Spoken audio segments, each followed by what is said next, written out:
Sir, இது பேசிட்டு சுருக்கமாக பேசிட்டு நம்ம பரப்புரைகள் பற்றி உங்கள்கிட்ட வரேன். நீங்கள் வந்து இப்படி பார்க்குறீங்க ரவீந்திரன்? சேமண்ணன் கருத்தை நான் என்டால்ஸ் பண்ணி தான் சொல்கிறேன். ஏறக்குறைய 1962 காமராஜ் தலைமை மாதிரி மு.க. ஸ்டாலின் தலைமை ஒரு அணியோட இருக்கிறதா தான் நான் பார்க்குறேன். அதில் ஒரு ஏரியாவில் பேரறிஞர் அண்ணா பெருந்தகை 50 சீட்டு வந்தார் வட தமிழகம்.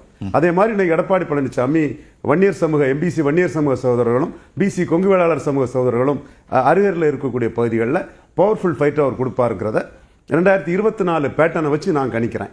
2024 பேட்டனில் தென் மாவட்டங்களில் மோசமாக தோல்வி அடைஞ்ச அதிமுக, சென்னையில் மோசமாக தோல்வி அடைந்த அதிமுக, சேலம், தருமபுரி, விழுப்புரம், சிதம்பரம், கள்ளக்குறிச்சி, நாமக்கல் இந்த பகுதியில் வந்து பவர்ஃபுல்லாக இருந்தது. இன்னும் சொல்ல போனால் மக்களவைத் தேர்தலில் 1980 மக்கள் தலைவர் எம்ஜிஆர், 2009 புரட்சி தலைவர் ஜெயலலிதா அம்மையார் அவங்க சீட் கன்வெர்ட் பண்ணாலும் இந்த பலம்ங்கிற அடிப்படையில் எடப்பாடி பழனிசாமி வாக்கு சதவீதம் அடிப்படையில் பவர்ஃபுல்லாக இருக்கிறாரு.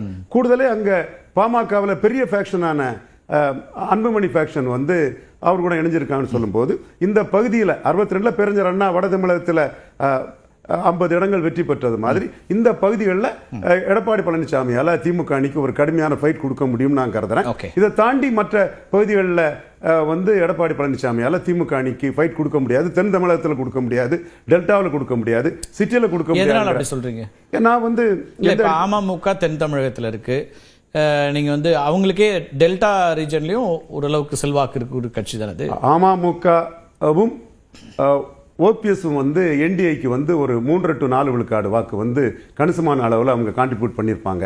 அந்த வாக்கின் தன்மை எடப்பாடி எதிர்ப்பு தன்மை கொண்ட வாக்கு தான். அந்த வாக்காளர்களோட ஒரு உருவமான ஓபிஎஸ் வந்து திராவிட முன்னேற்ற கழகத்தில் இணைஞ்சிருக்கிறாரு. இன்னொரு உருவமான டிடிவி டைல்யூட் ஆகி அது முக்கியத்துவம் கொடுக்கணுங்கிறதுக்காக இரட்டை இலக்கத்தில் எடப்பாடி கொடுத்துருக்கிறார். அது ஒரு பாராட்டத்தக்க ஒரு வீகம் தான். நீங்கள் வந்து 3% தான் எடுத்தீங்க, 1 மில்லியன் உங்கள்கிட்ட சொல்லாமல் அந்த தரப்பு மக்கள் மத்தியில் இவரை ஒரு உருவமாக காட்டுறதுக்கு எடுத்திருக்காங்க. என்னோட பார்வை சசிகலா, ஓபிஎஸ், டிடிவி 10.5 இந்த மூணுமே அந்த குறிப்பிட்ட டெல்டாவிலையும் அப்பர் சவுத்திலையும் அடர்த்தியாக இருக்கக்கூடிய அந்த சமூகங்கள் மத்தியில் பொலிட்டிக்கல் வைப்ரண்ட் கம்யூனிட்டியும் கூட அந்த கம்யூனிட்டி மத்தியில் எடப்பாடி பழனிசாமிக்கு எதிராக தான் மீண்டும் எதிரொலிக்கு நான் உறுதியாக நம்புறேன். இந்த தேர்தலுக்குமா அவரோட நிக்கிறார்ல, பரப்புரைக்கு போகும்போது அவங்க எல்லாம் ஒன்னா தானே இருப்பாங்க. நின்னாலும் அந்த நயனா நாகேந்திரன் இருக்காரு. அதே நீங்க சமூக கணக்கு போட்டா அதே நயனா நாகேந்திரன் நெல்லையை விட்டு சாத்தூர் வந்திருக்கிறாரு. சாத்தூர்ல ஒரு முக்குலத்தோர் வைப்ரண்டா இருக்கக்கூடிய ஒரு இடம். தேவேந்திர குல வேளாளர்களும் 18 பட்டி பல்லர்கள் சொல்லக்கூடிய அவங்களும் வைப்ரண்டா இருக்கக்கூடிய ஒரு இடம் தான் சாத்தூர். தெரிஞ்ச இடம். சேமண்ணா அதை குறிப்பிட்டாரு. அங்கே எஸ்கி ராஜாங்கிற தம்பி ஒருத்தர் வந்து நிற்கிறாருன்னு சொல்லும்போது அங்கேயும் அவருக்கு ஒரு சிக்கல் இருக்குது. அவரை வந்து அவர் இவங்கெல்லாம் லீடர். அவர் வந்து ஒரு அமைச்சராக இருந்தார். நெல்லையில் பலதரப்பு மக்கள் அபிமானம் பெற்றவர் தான். பட் லீடருங்க அந்தஸ்துக்குள்ள வரல. பாஜகவோட ஒரு நாமினேட் மாநில தலைவர் பிரசிடென்ட்ங்கிற அந்தஸ்துல தான் இருக்கிறார். ஒரு ப்ரூவ் பண்ண லீடர் ஆயிட்டு அண்ணாமலை மாதிரி அந்த பொசிஷன்ல அவர் இல்லைங்கிறதும் உண்மை. ஸோ பை அண்ட் லார்ஜ் அந்த கம்யூனிட்டி வந்து எடப்பாடி பழனிசாமிக்கு எதிராக தான் இருக்கிறாங்க. நான் என்ன காரணத்துக்காக எம்பிசி வன்னியர்கள் ஆதரவா இருக்காங்கன்னு சொல்றேனோ அதே காரணத்துக்காக எம்பிசியில் உள்ள முக்குலத்தோர்களும் பிசி முக்குலத்தோர்களும் மற்ற இதர எம்பிசி கம்யூனிட்டிகளும் போட்டி அப்படிங்கிறது 4 முனை மட்டும் இல்ல, 5, 6, 7 கூட வெவ்வேறு பகுதியில் இருக்குன்னு திரு ஷியாம் ஒரு பார்வை முன்வைக்கிறார். தொகுதியார் கூட இருக்கலாம். அது அண்ணா அதுல அப்ப அது மாதிரி வரக்கூடிய சூழலுங்கிறது ஏதாவது ஒரு அணிக்கு ஸ்வீப்னு போகுமா அல்லது ஒரு நெருக்கமான ஒரு தேர்தல் முடிவுகளா வருமா? நிச்சயமா ஒரு அணி பலத்தோட 57, 62 காமராஜ் உயரத்தில் அவர் கட்சியை பிடிச்சி காமராஜ் இருந்த உயரத்தில் ஸ்டாலின் இருக்கிறாருங்கிறத நான் 2 ஆண்டுகளாக சொல்லிட்டு இருக்கிறேன். இன்னைக்கும் என்னை பொறுத்தவரை அதில் எந்த மாற்றமும் இல்லை. அதே வேளையில் என்டிஏ அதிமுக சேர்ந்ததுனால அவங்க ஒரு ஃபைட்டை கொடுப்பாங்க. சில சோசியல் செக்ஷன்ஸ் வந்து அவங்களுக்கு ஆதரவாக இருக்குன்னா ஒரு ஃபைட்டை கொடுப்பாங்க. அது சில குறிப்பிட்ட பகுதிகளில் தான் அந்த ஃபைட்டை திமுக அணி கொடுக்க முடியும். அந்த ஃபைட்டை உணர்ந்து தான் திமுக தலைவர் மு.க. ஸ்டாலின் 10 இடங்களை கொடுத்து தேமுதிகவுக்கு ஒரு பெரிய உருவத்தை கொடுத்து இன்னைக்கு அவங்க பிரச்சாரம் எல்லாம் ஒரு பெரிய மக்கள் ஆதரவை கொடுக்கிறதுங்கிறது நம்ம கண்ணெதிரே தெரியும். அவங்க உள்ள வந்த பிறகு கசப்பும் அதிகமாயிடுச்சு. நீங்க காங்கிரஸ் கட்சியோ விசிகவோ அல்லது இடதுசாரிகளோ அவங்களுக்கு முன்னாடி இருந்த இணக்கம் இப்ப இருக்காங்கிற கேள்வியை முன்வைக்கிறாங்க. அந்த களம்ங்கிறது வட தமிழகத்தில் அது 52 இருந்தே அந்த மக்கள் மத்தியில் உள்ள ஸ்டாலின் சொல்றால டிஎன்ஏ, அந்த மக்கள் மத்தியில் இருக்கக்கூடிய டிஎன்ஏ, திராவிட இயக்கம் 57 நுழையிறதுக்கு முன்னாடியே வட தமிழகத்தில் இருக்கக்கூடிய டிஎன்ஏ. எனக்கு ஒன்றும் பிரச்சனை இல்லை, வெளிப்படையா எல்லாம் பேசக்கூடிய உண்மையின் துணை கொண்டு எல்லா இடத்திலையும் ஒரே மாதிரி அதை சொல்ல முடியும். அந்த டிஎன்ஏக்கு வந்து ஸ்ட்ரெங்தன் பண்றதுக்கு தான் தேமுதிக உள்ள வந்திருக்காங்க. இன்னும் சொல்ல போனா அன்னைக்கு காமராஜ் ஆண்டி வன்னியர் பண்ணார், 2 வன்னியர் தான் சீட்டு கொடுத்தார். ஸ்டாலின் ப்ரோ வன்னியர் பண்ணி நான் வன்னியரை கன்சால்டேட் பண்றாரு. அவர் அதற்கு தான் அவங்களுக்கு தேமுதிக வட தமிழகத்திலும் ஹெல்ப் பண்றாங்க, மேற்கு தமிழகத்திலும் ஹெல்ப் பண்றாங்க. எடப்பாடி பழனிசாமி 1/2% சொன்னதும் எவ்வளவு வேகமா அதுல அவங்க அட்டாக் பண்றாங்க. இன்னும் சொல்ல போனா அந்த 1/2% சொல்லுடைய கட்சிக்கு தான் அவர் 5 எம்பி சீட்டு கொடுத்து ராஜ்யசபா கொடுத்தாருங்கிறத எக்ஸ்போஸ் பண்றாங்க.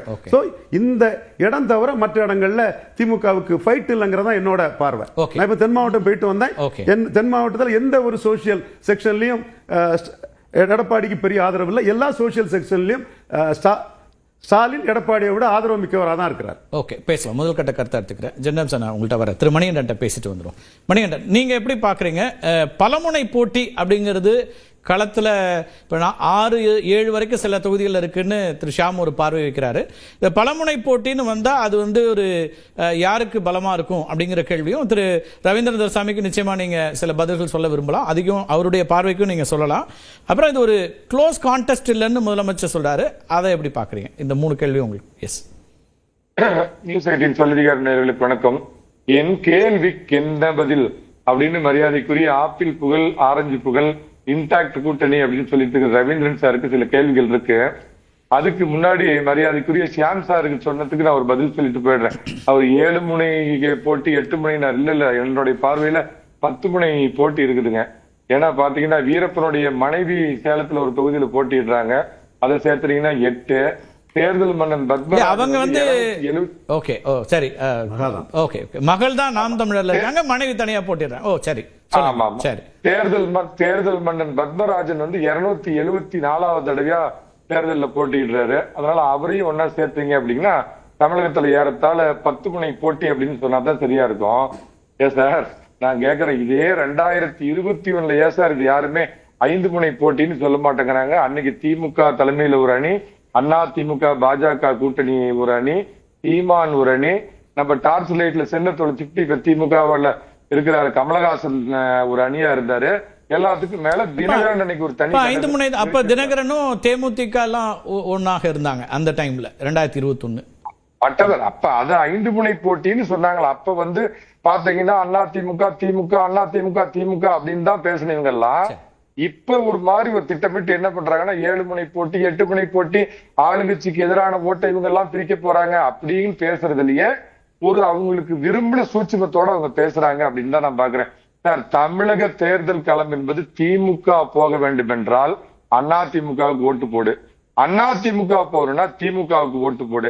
இதுல நடுவுல தேர்ட் பிளேயர்ஸ் நிறைய பேர் அந்த காலத்துல மரியாதைக்குரிய ஜி.கே. மூப்பனார் தொடங்கி விஜயகாந்த் தொடங்கி வைகோ தொடங்கி எத்தனையோ பேர் முயற்சி பண்ணி பார்த்தப்ப இதை வந்து தங்களை திருப்திப்படுத்திக்கிறதுக்கு பாக்குறவங்கள ஒரு குழப்பம் பண்ணி அந்த ஓட்டு பிரிவினைக்கு வழிவகுக்கணுங்கிறதுக்காகத்தான் 8 முனை போட்டி 9 சுயேட்சையெல்லாம் சேர்த்துக்கலாம். அந்தந்த பகுதியில் ஏன்னா ஒரு சுயேட்சை இருந்தாருன்னா 200 ஓட்டு 300 ஓட்டு வாங்குவாரு. அதையும் இருக்கும். அதனால தமிழகம் இதுவரை கண்டிராத பலமுனை போட்டி அப்படின்னு வேணா சொல்லலாம். இப்ப வர சார் இப்ப நம்ம வந்து இல்ல சார், இப்ப ஏற்கனவே திரு சீமான் 8% மேல ஒரு வாக்கு சதவீதத்தை வச்சிருக்கிறார். அவர் 234 போட்டியிடும் போது அவரை சிக்னிபிகன்ட் பிளேயரா தான் நம்ம பார்க்க முடியும். அது இல்ல நம்ம சொல்ல முடியாது. திரு விஜய்க்கு இப்ப புதிதா ஒரு பினாமினா அவர் தான் எக்ஸ் ஃபேக்டர் அப்படின்னு எல்லாரும் சொல்றாங்க. இப்ப அவர் வாங்கக்கூடிய